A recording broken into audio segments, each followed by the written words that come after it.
think I started it already. I don't actually know. Is it working?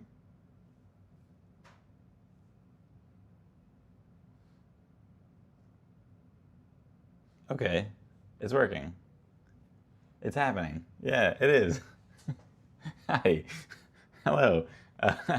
I'm doing it. I'm doing a live. I finally made it work. I've been trying to do this for like several days and, and I have failed several times, but we're here now and my computer is freshly updated, so I won't have to deal with that and we're good to go. I committed to doing this live for some reason, and so we're doing it live. I've never done one of these tier ranking videos before. They seem really hard, but we're gonna give it a go. I think I'm just gonna dive right in because it's 11 o'clock at night and I have to finish this so I can go to sleep. And we'll just go from the beginning here. Boom, this one, Batman. What is it? Batman Year One. It's like an essential Batman read. I'm gonna just like start it in B and probably get in trouble for that, but that just feels right. It's like, it's essential, it's really good, maybe it belongs in A. Top of B, bottom of A. I'm gonna leave it in B for now. For some reason, that's what my gut says. By the way, that's what all this is gonna be. It's not based on my ratings or anything like that. Just going with my gut. My gut says that's a B. Bloodless Princess. To do Bloodless Princess, I think I'm actually gonna skip ahead to the Fireborn Blade, which is right here. This is book 1. This is a duology, so they're novellas. Fireborn Blade was really, really good. You are going to be hurt when I get to Blood Over Brighthaven. I'll save that for you. Fireborn Blade, I had a really good time with it. Novella, so it's really quick, but the character work was great. You can see in the background a little bit, there's like a dragon there. Wait, I should make these. Oh, no, that's right. Okay. Yeah, really, really good. I haven't read much like fantasy with dragons, believe it or not. So that was one, and it was really solid. Hello, hello. Bloodless Princess, though, Bloodless Princess was not as good. It was a much weaker than book 1. So I'm gonna put it, honestly, maybe in C. I feel like I read it, and the whole time I just kind of wished it was as good as the first one, but it wasn't. So it's gonna go in C for now. We'll see. But Fireborn Blade was really good, and if there is a book 3, I'm gonna read that, especially because you are correct. I do need to read more dragons. I think that's like the only dragon book in this whole list, but we'll see. Okay, so now I'm gonna come back to Dresden Files because there's 3 Dresden Files here, and I have to remember which is which. There's a Grave Peril, Full Moon, and then there's another one, and I don't know which is which. That's much better. But so we're gonna see. We're gonna come back to that. Can I like rearrange them on this? I can. Okay, that's actually helpful. Great. But I see this here, and I want to talk about this. Murder on Hunter's Eve. To talk about that, I have to talk about this. And to talk about that, I also want to talk about this one here. Okay. Murder at Lamplight Express is book 2 of the Spindle Manor, what is it? The Lamplight Murder Mystery Series, I mean. So Murder at Spindle Manor exists, and then Monster of Light Tower Library is like a short story that came out, and it takes place between the first and second book, or novella, and it was really, really good. So I'm gonna put this in A, even though it was a short story. Really short, really, really, really strong. And it did end up serving as a great, like, what do you call it? Whatever, like connecting point between the first and the second, which I didn't know at the time because I did read them like in order chronologically, not in release date order. First you're hearing of the series, I believe you. If you don't watch my stuff, apparently. Okay, book 2, Murder at Lamplight Express. This was phenomenal. Better even than that short story, and I think that's only because of like the length of it, honestly, because the short story was great, and it had really cool, like inventive little like monster things that you had to deal with. So I was really into that. But Lamplight Express was like back to, you know, a little bit more of a full mystery that we got to like watch our characters solve, because this is a murder mystery like series. So each book or each story, I guess, is like somebody, at least somebody, like one person has died, and our characters have to figure it out. So that was really good. But Murder on Hunter's Eve, book 3, believe it or not, is I think I can confidently say the best one in the series so far. So I'm gonna go as far as to say this goes into S tier. It was fantastic. I'm obsessed with it. I've talked about it too much on this channel already, so it will just live there. That's where it lives. Spider-Man Blue, kind of in my head, is in a similar spot to Batman Year One. Like, it feels like an essential Spider-Man read. And I did both of those comic books were like rereads. So on the first read, they were like higher up, probably. Like, I feel weird talking about a reread even in this, like ranking it, because like I already read it, so it didn't hit as hard as it did the first time. So that's where they go. Then Impossible Creatures. Impossible Creatures is a weird one because I'm just not the target demographic. It was really good. Like, I liked it, but it is middle grade, I think. Like, or yeah, it's definitely at least YA, but it felt middle grade. Like, a lot of the important themes and stuff, like it did handle a lot of things that I think are important for a younger audience, for sure, at least to talk about and to like read about. But it handled them in a way where it was like very hand-holdy, which I think is probably good for a lot of people in that audience, but I'm not that audience. So it felt like, I don't know, I didn't need it to be like that for me. The story was fun, the characters were cool, the creatures in the world were really neat, and the world itself was interesting. It's like kind of a, what's it called, like portal fantasy sort of thing. Like, there's, you know, it's takes place here, but also like an alternate version of here, sort of. It was cool, but I'm going to put it in B, mostly because I'm not a target demographic. But I would highly recommend it if you have somebody in your life who is like 10. That's a great, like, I want to give that to my nephew when his birthday comes around. I think he will really, really, really enjoy it. And if I do that, then I'll read book 2 with him, because I want to see where the story goes. But on my own, I don't know if I want to see where the story goes. Lincoln in the Bardo. This is a hard one. I talked about this in a video once, and I had to cut down me ranting about this book for like 45 minutes at least. I cut it down, and it was still like 25 minutes in the video. And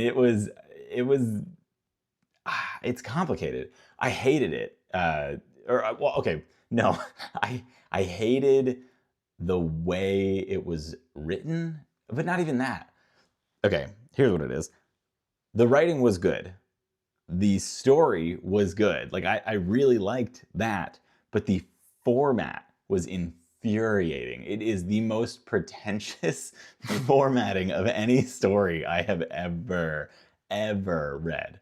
It's like, I can't even.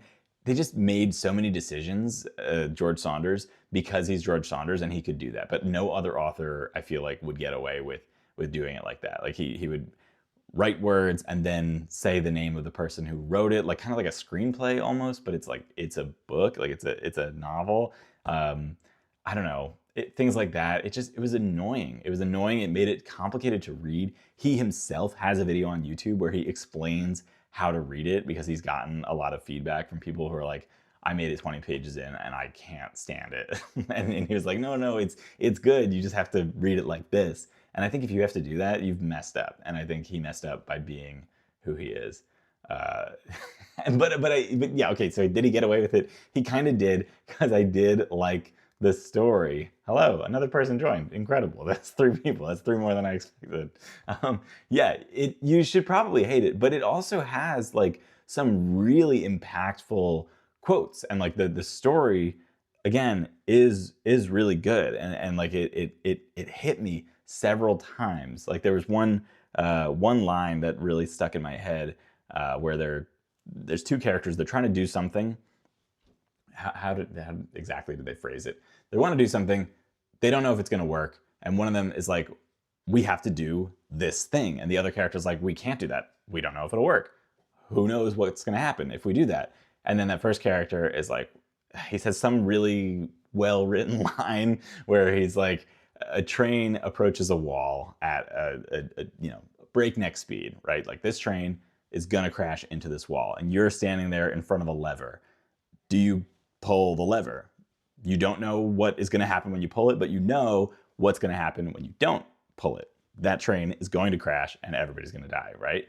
And I feel like that just like worked for me. Like it worked better than like Nike, like just do it kind of thing, right? Like it was like, just do it, but if you don't, you know bad things are gonna happen. So like just give it a shot. And I feel like that hit home. And I think about that a lot. So I don't know where to put it. I'm gonna put it in B. I'm gonna put it in B. Formatting is like F, but the rest brings it up enough. I can't talk about it without ranting forever. So we're gonna move on. Continuing. Okay, Dungeon Crawler Carl is who's on the train. It kind of depends. That's a good point. Yeah, kind of the trolley problem, but like a little bit. I don't know. I'm gonna shut up. I'm gonna shut up. But yes, you are correct.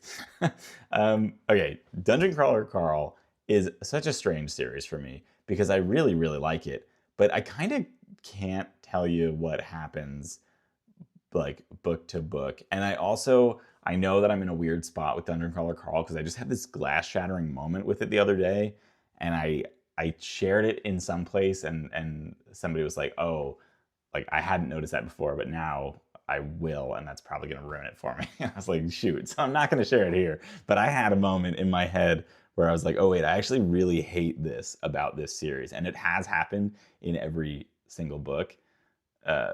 And it really bugs me. But other than that, this is a fantastic series. But yeah, what happens in these? I don't know. I don't even know which one of these is book 2 and which one is book. I don't know. I don't know which one is which book. This is 3 and 4, I think. They were both really good. I don't know which one I would rank higher than the other. Whichever one is 3 would be worse. I don't remember book titles. I can't say it now, Rachel. I can't do it. I can't. I'll DM you separately. If anybody wants to know, I can talk about it sometime else, but I can't do it here. I don't want to ruin lives. For now, I'm just going to throw them both in A, and we'll get back to it. They're just fun, and I do just turn my brain off for a large portion of the books. Like I'm not following along with like the stats and everything, and the fight scenes don't really work for me in books. So there's like a lot of fighting in the books, and I do kind of glaze over, but they're just so much fun. Okay, if Anarchist is 3, then that's actually going to go in B, because that was the one with the Iron Tangle.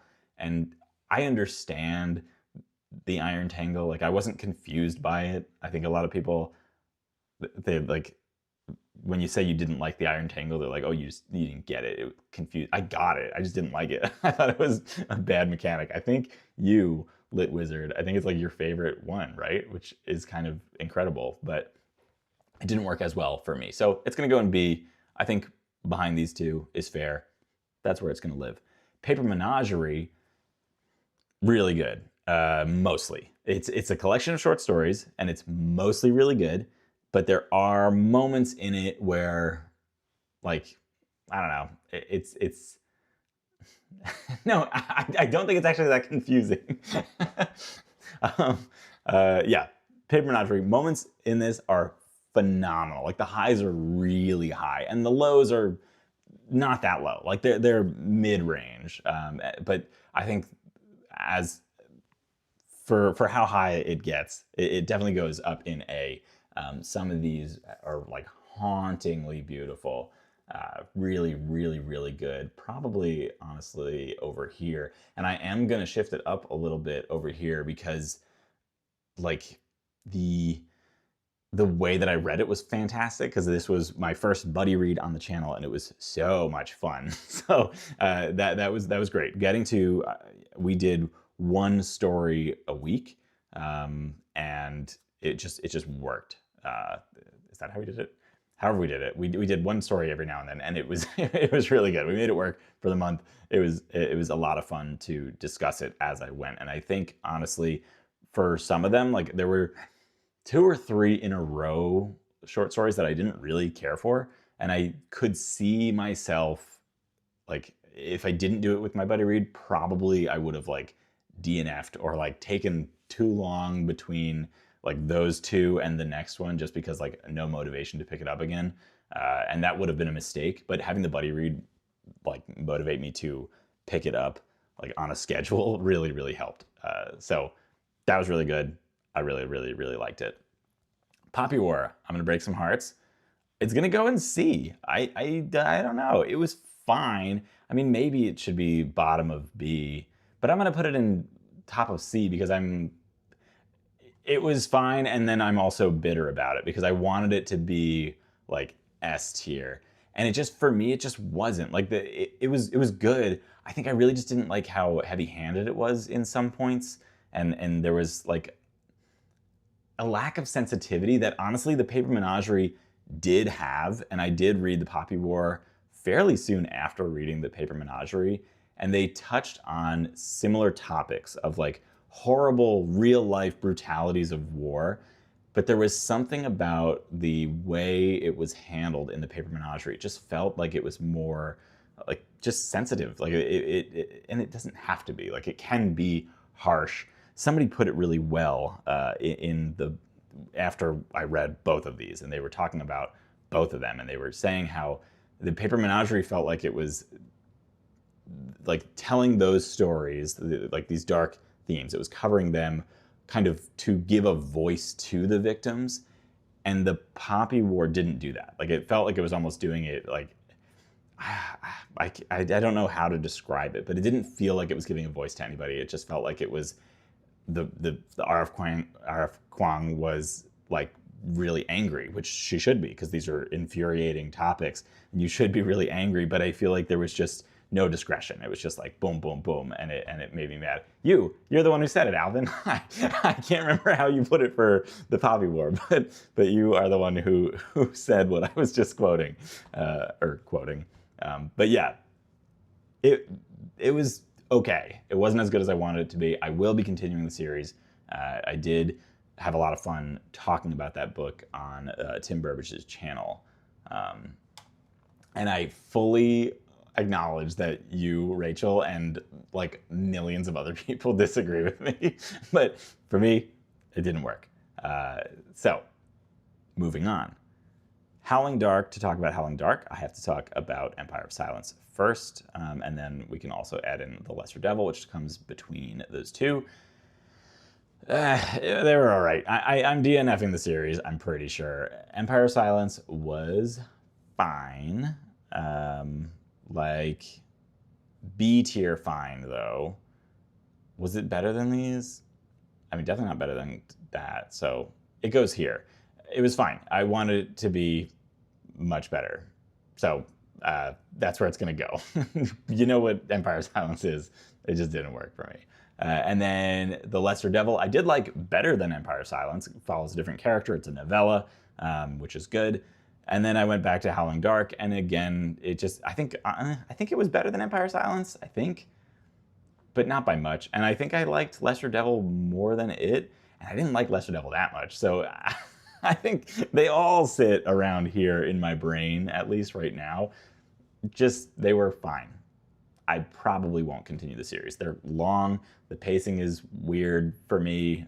It just doesn't work. So goodbye to those, I think. Assassin's Apprentice in Space, probably. And I think, honestly, so, okay, that's probably a fair comparison. But I am more of a fantasy fan than I am a sci-fi fan. So I want Assassin's Apprentice on the ground. I want it in the full fantasy setting, even though I think these are like sci-fantasy, sort of, the Empire of Silence, or Sun Eater, I mean. But yeah, maybe that's why it doesn't work for me as well as Assassin's Apprentice did, which we'll just skip ahead to Assassin's Apprentice. This is like A tier for sure. Not quite S, but definitely A tier. I really enjoyed that. Just love a good character focused novel. So that stays there for me. The Devils, the Devils. I don't know. Like probably worse than those. But it feels weird putting it so close to Lincoln in the Bardo. The Devils was really fun every time my eyes were looking at the pages. Like when I was holding the book, when I was reading it, I was having a great time. And then I would put it down and I never wanted to pick it up again. And I can't explain it. I can't explain it more clearly than that. Or like, I don't know why that was. Because it wasn't the writing. Like the writing was good. The characters were fun. The things that they were doing, like I know there's some scenarios that the characters were in that a lot of people had issues with. Like they thought, this one whole section where they're in this like kind of, it's not really a maze or a labyrinth, but they're in this situation. Don't worry about it. Doesn't matter what it is. And people hated that. I really liked that. So like the parts of the story that people didn't like, I did enjoy, but just overall, I never felt the drive to pick it up when I wasn't reading it. Which it was a weird experience. So I will read more Joe Abercrombie. I don't know if I'll read like the sequel to The Devils when that comes out. If I'll continue this series, maybe, but I'm not sure. Carmilla. This is another like kind of an odd one to talk about because it was fine. Like it was fine. But I would highly recommend it to people because it's like. It feels, after you read it, it's like this is, this predates Dracula. Like if you want to read and know about like vampire lore, like this feels like a great place to start. And if I know somebody is reading vampire books, I would absolutely be like, oh, you should totally check out Carmilla. It's super short and it's like it feels like it's where it all began. I don't know if it actually is where like vampires began, but that's what it feels like to me. So I think it can go at bottom of B because it's like, again, essential, but meh. I mean, it's not essential. It's a classic, so it stays there. A Drop of Corruption. I loved the Tainted Cup. I thought it was really fun. I loved this more. And the further I get from reading this, I think the higher my opinion is of it. Really, really, really good. It is not as good. I don't think this series is as good as the Lamplight Murder Mysteries series. I love those. And I'm only comparing the two because I happened to read The Tainted Cup when I read Murder at Spindle Manor, and then I did same with like A Drop of Corruption. I read it kind of around when I was reading the rest of these, or at least these two. So, and they're both fantasy murder mysteries, but totally different in all other regards, honestly. The Tainted Cup, the Leviathan Wakes is the name of that series, I think. That one you're following kind of more the Watson of the Sherlock Holmes and Watson duo, and then in the Lamplight Murder Mysteries you're following more, a little bit of both, but mostly the Sherlock character. So anyway, they're different. I compare them to each other unfairly. It doesn't matter. A tier for sure. Really, really, really good. I want the third book to be more like that. I see a few other people have joined in. Hello. Shadow of the Leviathan. Right, not Leviathan Wakes. Totally different. That's, what is that, the Expanse series? Yeah, totally different. Thank you. Summer Vamp. This falls in a similar arena to Impossible Creatures, where it's just I'm not the target demographic, but I had a lot of fun with it. Like I gave it 5 stars because it's like super cute. But it's not for me, but I thought it was really cute. And I, same commentary as I had with Impossible Creatures, honestly. Probably put it above Lincoln in the Bardo. That feels funny. Maybe this should be here. I'm gonna leave it here because it makes me mad. Station 11, another one that just didn't work for me. It's not going in C, but it's like bottom of B. Maybe it should go in C. I should have DNF'd Station 11, honestly. I don't think it's because of the book itself. I think it's the time that I read it. Like, I was not in a place where I could read Emily St. John Mandel's like writing. Like, it was really good, and I had just had the baby, and it was, you know, I shouldn't have done it. I shouldn't have picked it up. But it was for a buddy read, and the buddy read was a lot of fun. I think if I read this at a different time, I would have liked it more. I'm gonna put it bottom of B for now, but now I'm gonna shift it to top of C. That was quick. That just feels right, because I did want to DNF it, so that's where I should put that. You read it and felt less than nothing. You DNF'd it. Yeah. Okay. So I'm not alone. That's good. And I know I'm not alone because a few people in the buddy read agreed with me. So yeah, it's gonna stay in C. I do want to read more of her stuff though, Emily St. John Mandel, partially because I do own 2 more of their books. But I don't know. Didn't work. I'm again glad I'm not alone on that. One Punch Man, it has to go in A tier, but I will put it over here. Yeah, that's where it's gonna go. It's volume 30. I'll put it bottom of A tier. It's volume 30 of One Punch Man. One Punch Man is so good. I rank them all the same in my head because they're all just so fun. It's like, I don't know. I've talked about it enough. It's just an incredibly fun series. Everybody should be reading One Punch Man. And they're just so fast. Like, you get a volume, you sit down, you're done in 30 minutes, and you're caught up. It's so good. Detective Comics, this has like a whole big name. It's like, whatever it is, I can't see it. It's too small. Can I zoom in? Look at that. Gotham Nocturne Overture. Right, that's what it is. I just read this recently. It was like good. And I don't know. I feel like it's set up a lot. You should buy One Punch Man because of me. It's so fun. Okay, maybe this goes in B. I had fun with this. The art was really, really cool, so that does help, in my opinion of it.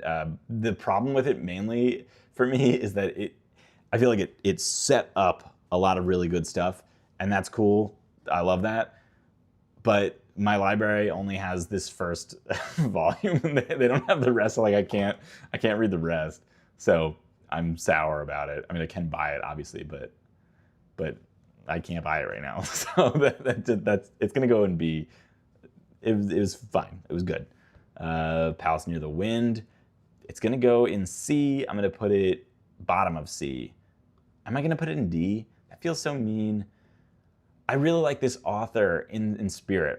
They have IMAI is a short story they did. It's like super short, really, really good. Andrew Watson recommended that on his channel like a while back, and I picked it up because again, super short story, and it was I had so much fun with it.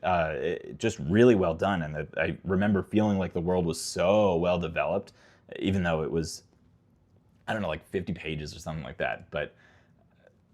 Just, I was so excited when this book came out because it's a full-length novella. It was one of the first like arcs that I got, which it was the first arc that I got by reaching out to a publisher, like an e-arc, because I got turned down on NetGalley, and then I was like, you know, I just reached out and I was like, I loved this. I loved IMAI, and I really need to read this. And I feel bad because then they were like, oh, totally. And then they sent me the e-arc, and then I hated it. I didn't hate it. It just didn't do anything for me. I just turned the pages, got through it, and then was bitter about it at the end. So I'm bummed. I will absolutely read more by this author, though. You know, the writing was good. The story I just didn't care about. And Every Morning, The Way Home Gets Longer and Longer. Frederick Bachman. Honestly, I might throw this in S tier. This was like really powerful, and it like meant a lot like to me. It like gave me closure on a subject that I thought that I had closure on. It like gives you a really cool perspective, or not cool perspective, but unique and helpful perspective on like heavy topics. Like it talks about like dementia or Alzheimer's. I don't remember if it like clarifies which, you know, there's overlap, and I have in my family history, I have experience with that, very, very close experience, and it's really hard to deal with, but I've only experienced it from my side, like living with somebody who has that. is going through that struggle, right? I've experienced that, and I've felt bad for them too, right? Obviously, but I don't know what they're dealing with. And then this, I don't know how accurate this is to that person's experience, but it still gave me closure about it. It let me in. It let me see why it's so frustrating, or see it like kind of a little more firsthand, like why that's so frustrating and why it's so hard every day, and what they're dealing with and how they're going through it. And it was gorgeous. It was really, really, really, really well done, and so short. And yes, Rachel, I do thank you, and you do not have to apologize for the tears, because it was beautiful, it was gorgeous, and it helped me a lot. I think I've already given a copy to my mom for her to read too. It's gorgeous. Okay. Next, The Failures. Okay, The Failures by Benjamin Lyer was so fun. This is another buddy read that we did.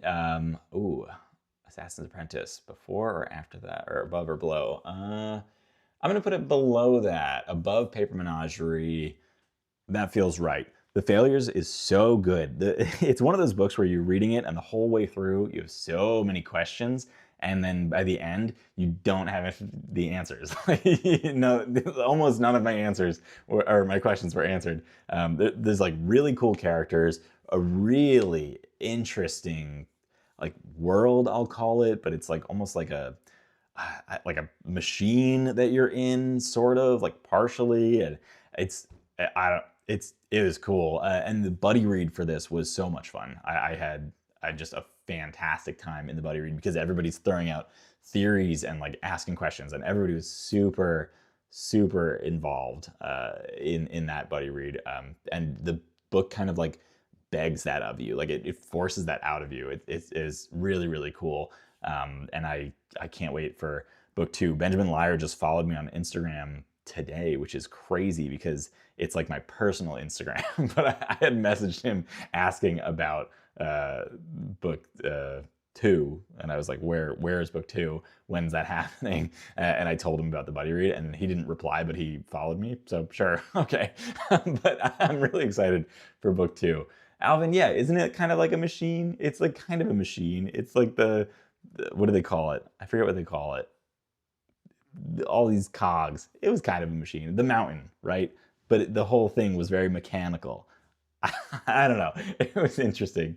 You should totally check out The Failures if you haven't read it yet. It was super fun. I would say read it with somebody, because I do think that enhances the experience for you to like kind of both be confused and bouncing questions off of each other. Because there were several times when I was reading it and I was like, oh man, like did I miss something? Like am I like, do I have to go back and check something? And sometimes I did do that. But then when I would check in on the buddy read, I'd be like, oh no, I didn't miss anything. We don't know the answer to that yet. We don't know why that's just happened. So read it with somebody if you can. Super fun. This one, 8 Billion Genies. It was okay. It was good. I like the premise of it more than the execution. The art I really liked, but it was just okay. I really didn't care for like the way it ended. The big twist was neat, but yeah, there was so much potential, but I don't know. I don't think it really stuck the landing. So that's a no-go. It goes here. Read it if you want. I wouldn't highly recommend it. Silver Blood Promise probably goes somewhere in B. I mean, definitely above the Sun Eater. It feels weird having anything close to Sun Eater, just because it was such a nothing burger. Is that a phrase? Is that what people say? I think, maybe this goes here. I'll rearrange these later, potentially. Yeah, I think that goes there. That feels right. It was really fun. Lucan was a fun character. What's her name?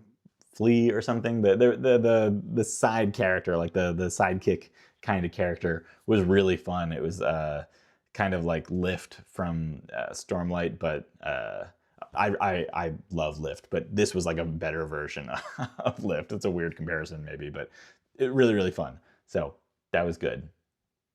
A Nothing Burger should be in C. You're right. Am I gonna put Empire of Silence? I mean, Sun Eater in C.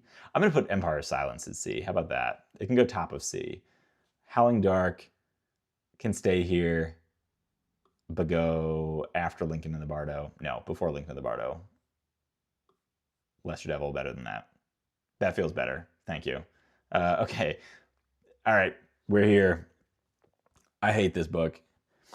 I don't even want to say anything more about that. I didn't have a good time with this. I had a bad time with this. I wanted to DNF this. I should have DNF'd it. I don't really know why I didn't. I just didn't like it. I don't know. I think the magic system potentially is part of why I didn't like it. I am a software engineer, and the magic system was based sort of on what do you call it? Based on software engineering.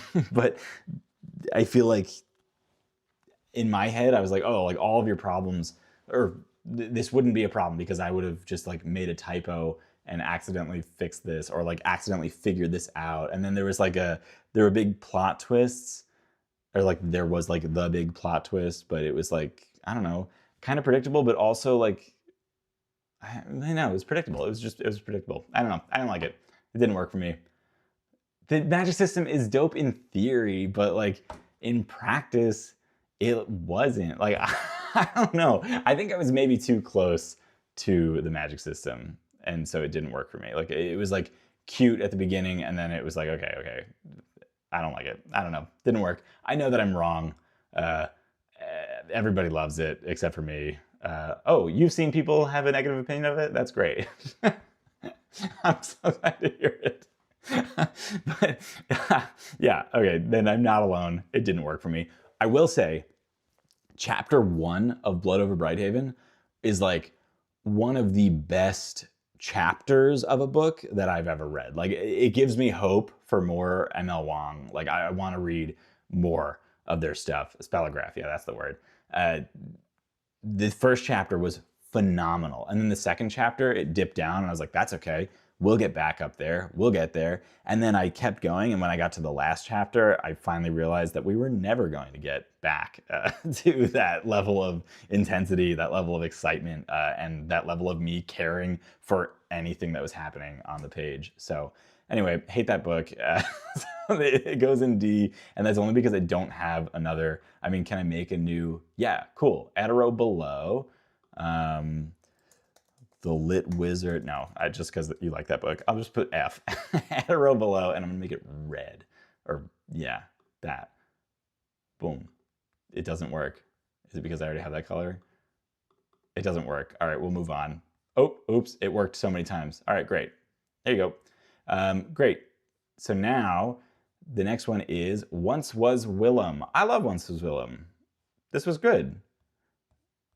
I've messed this up. Let's delete some of these new rows.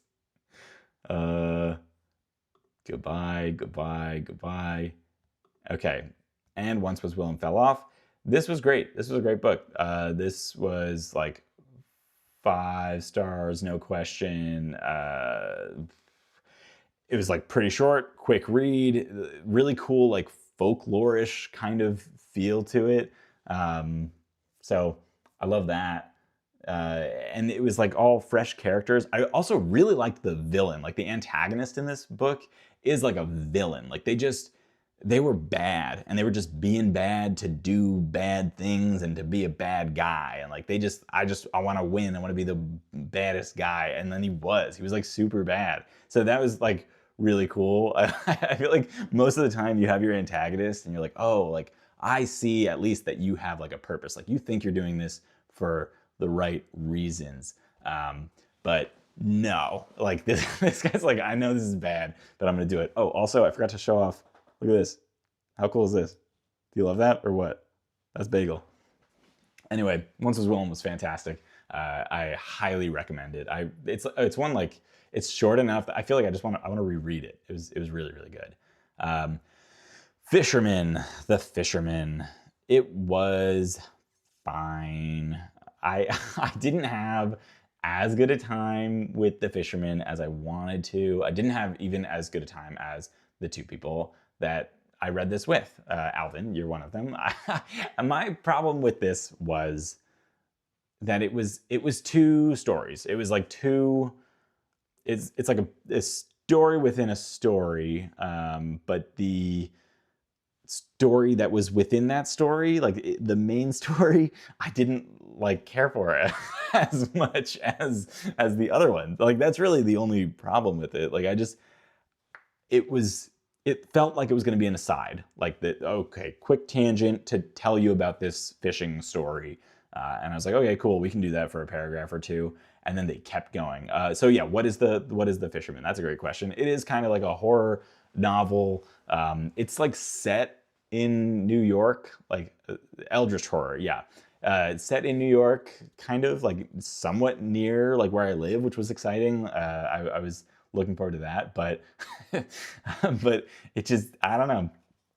Parts of it were really cool. I really liked parts of it, but the way that it just broke my concentration. Like I was really into these two characters that were like dealing with grief and like loss, and they like took up fishing to like cope, kind of, right? And like that's what our main character did, and then somebody else does it, and then they're like going on this fishing trip, and they talk to somebody, and he's like, oh well, let me tell you about the place that you're going fishing, and then he does for like 500 pages. Not really, because the book is really short, but it just felt like it was too long, and I didn't think it was necessary. Like at the end, I honest to God, I feel like we could have just not had that. Like I didn't need that. Like he could have just been like, oh, you don't want to go there, and then they'd been like, oh, that guy was crazy, let's leave and go there, and then go there, and then I wouldn't have been lost. I think that's it. And Alvin is pointing out that it is probably a victim of distracting timing, and that is probably correct. But we're gonna move on from there. It's not a bad book. Like I just dunked on it a little bit there, but it's like not bad. It's some people love this book, but yeah, didn't work for me right when I read it. Lost Ark Dreaming is another one that I was a little bummed about. This is like also gonna annoy people. It's like it's good. It's like it's a short novella, not a short story. I think it's a novella, and it's like a sci-fi novella, and it's like it deals with like the class system and class issues, and like I liked the topics. I liked some of what was happening, but I don't know. I was kind of like just dragging my feet through it. I wasn't very invested. The place was really cool. Like if I zoom in here, can I do that again? Yeah. Like this is like pretty much all that's left of humanity. And if you look really carefully here, this one building is like all that's left, because these ones in the background are like they're done. They're gone. You don't know what happened to them at the beginning, right? But bad things, right? So that was cool to like. I liked the setting of it being this like one building, and like the classes are on different floors and stuff like that. It was cool, but not cool enough. It didn't do it for me. It goes here. The House in the Cerulean Sea. So good, so good. It's a fantastic book. Probably here. Ooh, this is tricky. A is tough. Probably there. This it was really good. Like just a beautifully told story. It was my first TJ Klune. Really, just it's cozy, comforting, warm. This guy has to go to this orphanage and decide if they should get shut down, and then you just meet this cast of characters that are just wonderful. So it was so good. And then the sequel, Somewhere Beyond the Sea, not as good, but like I don't even know. It might be a B. It can go up here still. Yeah, but not as good. But it did almost make me cry because it like took a lot more of the like fatherly story beats. Like there was a lot of that, like parental, not even just father, but like parental stuff was happening in it, and it was really tugging at my heartstrings. But I had some issues. Actually, no, I had one big issue with that book that really bugged me. I am going to put it in B. Still really good. Still worth reading the sequel. Like, you should read Somewhere Beyond the Sea if you read House on the Cerulean Sea. Like, it's a great follow-up. And it's like potentially not even the end. Like, there might be a book 3. I think TJ Klune said at the end, like, he was like, oh, like, it's kind of up to you guys if we're going to get a book 3. I could write it. I don't know if we need it. And I feel kind of the same. I'm like, yeah, sure. If he writes it, I'll read it. If he doesn't, I'll be fine with that. I'm cool to leave it here. It was wrapped up nicely, but I could see where he could go from there, if that makes sense. So yeah, totally recommend this series. It's beautiful. And I think especially, well, I'm not even gonna say that. I was gonna say, especially if you're a parent, like, book 2 will have, you know, big impact, but that's not true. If you were a child at some point, I think that you'll also really feel it in those moments. So gorgeous, really, really, really good series. Definitely House on the Cerulean Sea was my preferred of the 2. I'm glad my mom died. Really, really good. Jeanette McCurdy's new book is either out or coming out, by the way. I just saw that. It's like a fiction story, totally different, but probably good. This was really good. I don't think the writing was like anything to like write home about. Like the writing wasn't spectacular, but didn't matter because the story was like raw and real, and it just it was really good. It was really good. So yeah, memoir. If you like memoirs, and if you know who Jeanette McCurdy is, especially, totally check it out. If you don't, like, I still think it's worth checking out though. It's like talks about being a child in the like television industry, like Nickelodeon type stuff. So yeah, that was a good one. That was a good one. A House with Good Bones was like solid. This was like a good book, probably around here. It wasn't as good as I wanted it to be, but you know, it's still T. Kingfisher. T. Kingfisher is fun. It was like witchy, and it was like there was cool bug stuff in it. I think my main issue, if I can remember, was the pacing was like a little off. Like it was, and by the way, B is very good. Oh, okay, you're not talking to me right now. So the pacing was a little off. So the pacing felt like it was like kind of really slow at the beginning, or not even the beginning. Like the first like 90% was like slow, but I was into it. Like I had no problem with that pace. I liked that. I was really enjoying the character. The character's really funny. They're a oh, what's the word for it? They're not like an entomologist, but they were a archaeoentomologist, like not just study of bugs, but the study of like old dead bugs. So like, that's really cool. I didn't know that was a profession that exists, but really, really neat. So the characters were cool. The things that were happening were cool. The pace I was happy with, but it was slow. And then at the end, the pace like shot up, and it was like too quick. And then things wrapped up. T. Kingfisher did something crazy with like the monsters that were there.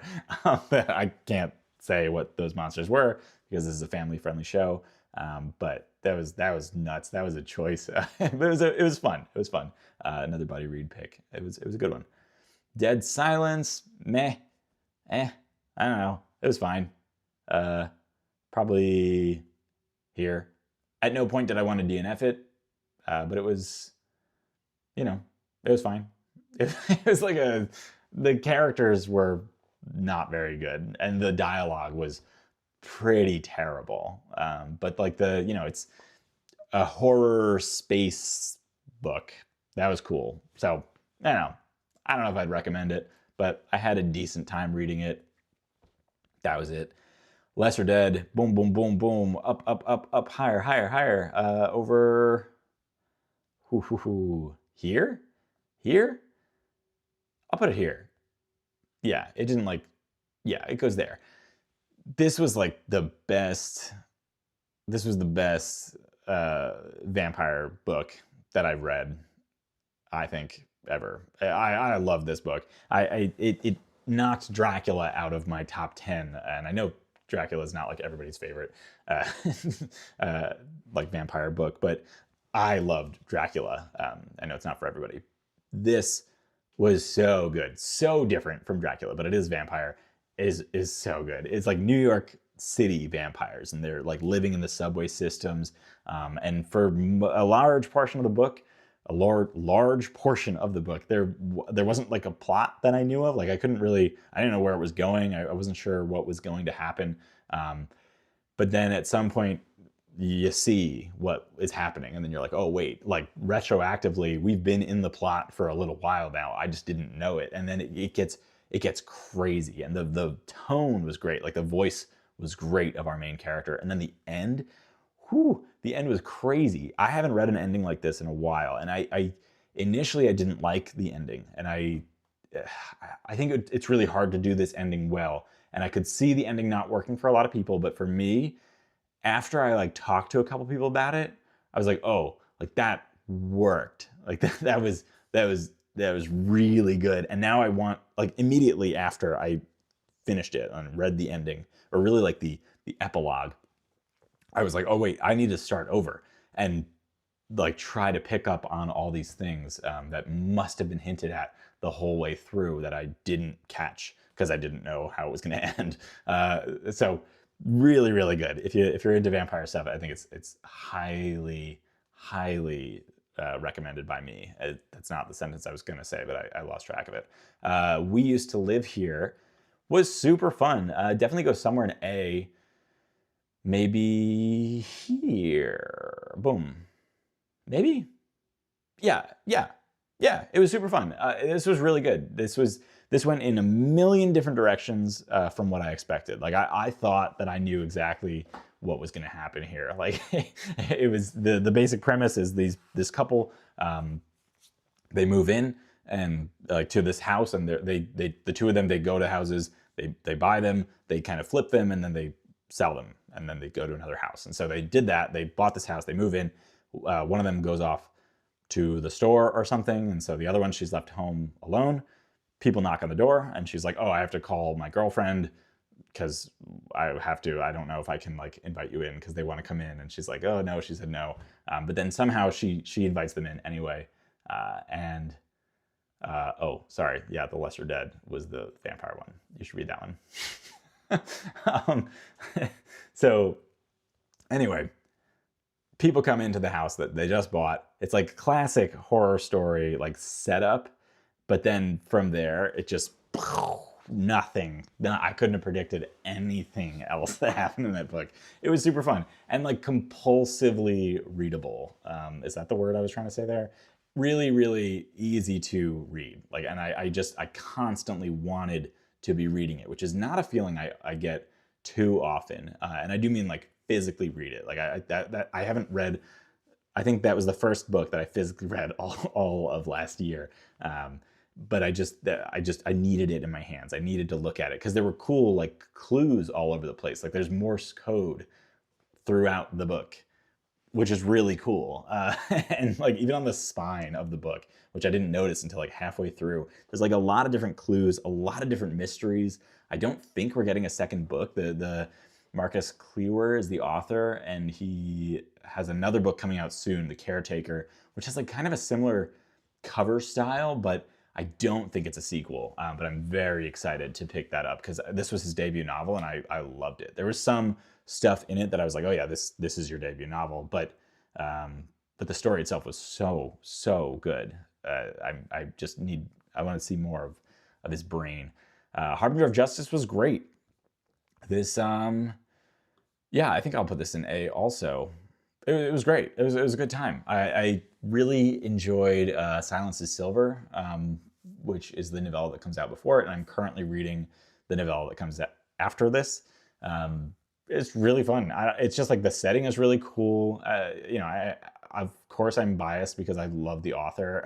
So like I have no problem admitting my bias, but I thought this was really fun. I thought that the characters were really cool. The setting was really cool. The magic system was awesome. I really want to know more about the magic system. I know the Lit Wizard is reading this currently, so I'm not going to say much about it, but it's like ancient Egyptian like setting, like that's where we're at. Not that we're in ancient Egypt. I'm in ancient Egyptian inspired setting, um, and just like really cool, like kind of gods alluded to, and just yeah, just chef's kiss. Then then we have the first book that I read last year, Brandon Sanderson's Wind and Truth. This also is going to go somewhere in A. This is again the first book I read last year, so it's far away in my brain. It's honestly, I read like the last couple hundred pages in 2025, but I read most of it in 2024, so it's far away in my brain. I don't remember most of what happens here, but I had a lot of fun with it. I thought it concluded the series really well. I'll put it here. Yeah, I'm still like a Mistborn guy, like in my heart, just because that's where I started with Sanderson. But I really, really liked the Stormlight Archives, and I'm looking forward to like the follow up, like the next era of Stormlight Archives, which is years away. But yeah, really, really good. It was divisive for some reason because Brandon Sanderson got too big and people like to, like to hate on people when they're too big. But I still am having a great time with Brandon Sanderson. So that was fun. The Rise and Fall of the Dinosaurs was really good. I think I'll put it somewhere in B, maybe. Maybe here. It was really good. I wanted it to be a book entirely about dinosaurs and like I wanted to learn just dinosaurs, but a good portion of the book was about paleontology, which is interesting, but I was here for dinosaurs. It's not the rise and fall of the paleontologists, it's the rise and fall of the dinosaurs, and so I wanted more of that. Anyway, doesn't matter. It was still really good, and the paleontology bits were really interesting, but there was like a lot of name dropping stuff, and I don't know who that is, so I don't care about that. I just wanted dinosaur names, so it goes in B. I'm excited for the follow-up, The Rise and Fall of the Mammals, which I want to read hopefully this year. But that was good. Nonfiction about dinosaurs. Pretty sick. Apologies. So now, the Southern... What is this book called? The Southern Book Club's Guide to Slaying Vampires. This book, I think I'm going to put it in B... maybe A. It's tricky. If I hadn't read The Lesser Dead this year, I think this would have been like high A. But I read The Lesser Dead, and then immediately after I read the Southern Book Club's Guide to Slaying Vampires, and it really hurt my my opinion of this one, I think, just because this was so good and this was not. Not that it wasn't so good, it just wasn't as good. But it's really fun. Like the setting is great. It's when is it? Like, I don't know, 80s or something. It's set in the same town and time period of the other Grady Hendrix book that I read, which was My Best Friend's Exorcism, which was also really fun. It's like just like quirky and I don't know, the same tone, honestly. If you like one, you're gonna like the other. If you didn't, you probably won't like the other. But yeah, I had fun with it. Maybe top of B. Top of B. That could go in either. Helen of Windhorn, somewhere in C. The art was so good, and this is like one of those books where there's like two storylines, and we're going back and forth between storyline A and storyline B. And storyline A was solid, like rock solid. And storyline B, I couldn't care less. I didn't need it. I didn't want it. I didn't ask for it. And it didn't make sense. Like I didn't really, not that it didn't make sense. I didn't get a lot of what was happening in storyline B. I feel like they were trying to explain things that I didn't need explained. And then in doing so, they made it confusing. So it didn't work for me. But all the other stuff was so cool. Like the art was so good. And that main storyline was, or it's not even, I guess it's really opposite. The kind of secondary storyline was really cool. Anyway, I don't know that I'd recommend it too heavily to too many people, but maybe it was better than 8 Billion Genies. Okay, I'm gonna put it there. Sure. No, I'm not. I'm putting it back over here between these two. Yeah. Now this goes. Honestly, is it gonna go in S? No, but it's gonna go here. Ooh, this is hard. This one's hard. This one is like, this is tricky.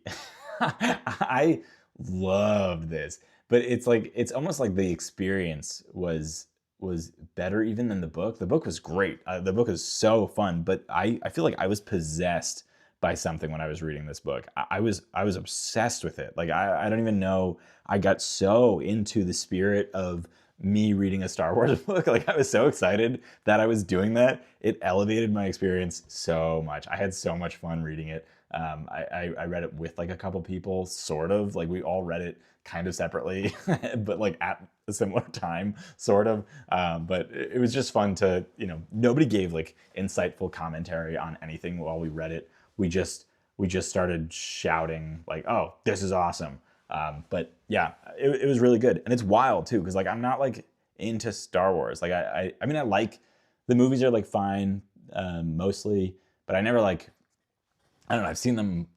I haven't seen all of them. I've seen the ones that I've seen like once, maybe twice. Some of them. I haven't seen any of the shows. I haven't like this is the first Star Wars thing I've interacted with in years, and I was shocked by my opinion of it. And so yeah, it goes really hard. I'm gonna put it high, but it's not like, no, okay, it has to go lower here. It's gonna go here. It's really good. And yeah, again, not a Star Wars guy, but it was really, really fun. This one I would say not quite as good. It was still fun. It was still like, this is like a zombie Star Wars thing. It was fun, but I don't know. It was all right. It goes in B. I think there's like a spiritual successor to this. Like I don't think it has like a true sequel, but there's like a book that people say to read next, and I think I probably will read it at some point. It was fun. Maybe top of C. Nah, yeah, sure, top of C. It kind of operates in a similar space in my brain to This Dead Silence, just because there were a lot of similarities between the two, but this did it all better. Yeah, I will also say Star Wars books. I'm new to them, right? Like I've said, the audiobooks are weird. Like if you're gonna pick these up, I would recommend probably trying them physically. And then if you want to try the audiobook, try it. But just know, I like get overwhelmed by too many sounds happening at once. And there's always sound. It's just the audiobook too. It's not like a graphic audio one. It's just Star Wars audiobooks are like this. Like if they're in a ship, you hear that they're in a ship. If they're like next to a generator, you hear the generator. And sometimes they're in that ship for a long time and you just hear like the whole time. I'm like, okay, like turn that off. Like I get it. I'm on a ship. I know that. You don't need to keep reminding me with that constant sound. But then there are other parts where it's really fun. Like it's fun to hear the lightsabers and the laser guns, right? So I don't know. Your mileage may vary. Check out a sample. Probably read it physically. It would be my recommendation. Garlic the Vampire, same exact spot as like Summer Camp, Impossible Creatures. They operate in the same place. I would recommend these to people. I have recommended these to people. But it's a very specific audience, so like a younger audience, and it's always my nephew. Like, I never mentioned Summer Camp. My nephew lent me. That's why I read this, which was amazing. That was so nice of him, and I loved it. I had a great time. But yeah, again, I'm not the target audience for these. So they sit in B, but they sit there very comfortably, and again, they're great gifts for a younger audience. Now, these three I've been putting off just because I can't really remember the order. I think it's this: Full Moon, Grave Peril, Summer Night. Yeah, that's what it is. Okay, so Full Moon is book 2, and it's definitely the weakest of all of them so far. It's like wizard with a gun takes on like werewolves, and that's cool. But you know, it was cool. It was cool. I had a good time, but it didn't blow me away.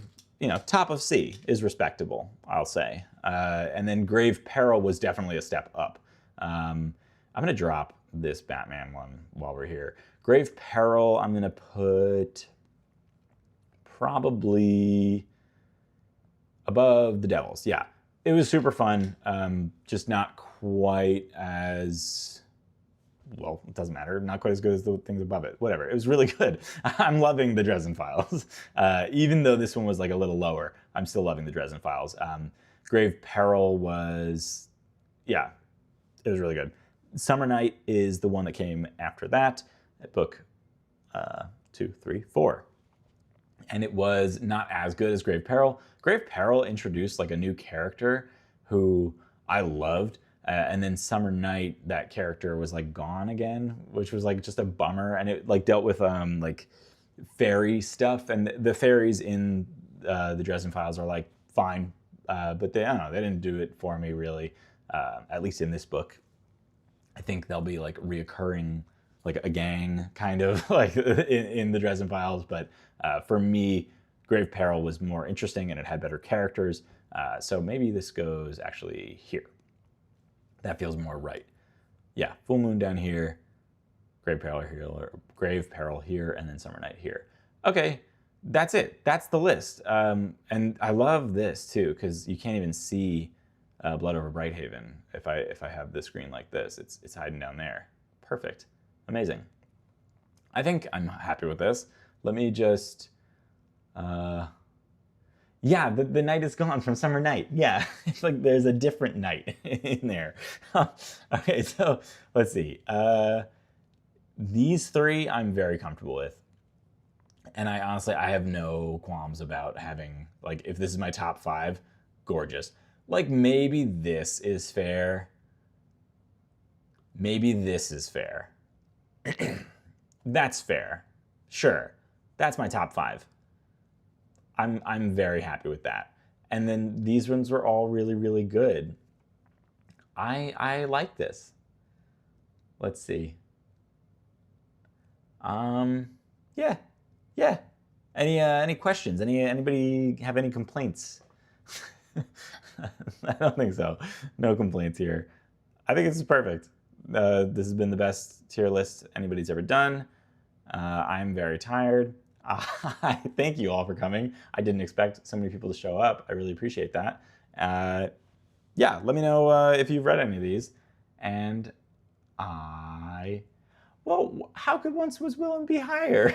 It's so high already. It's so good. But you know, there's just these ones are even better. I'm gonna cut it here. Thank you again for coming out. I will probably be putting this also on YouTube and not just have it be alive. So you may also be watching this there. Thanks. Bye, everybody. Anybody know how to end this thing? Oh, I got it. Bye.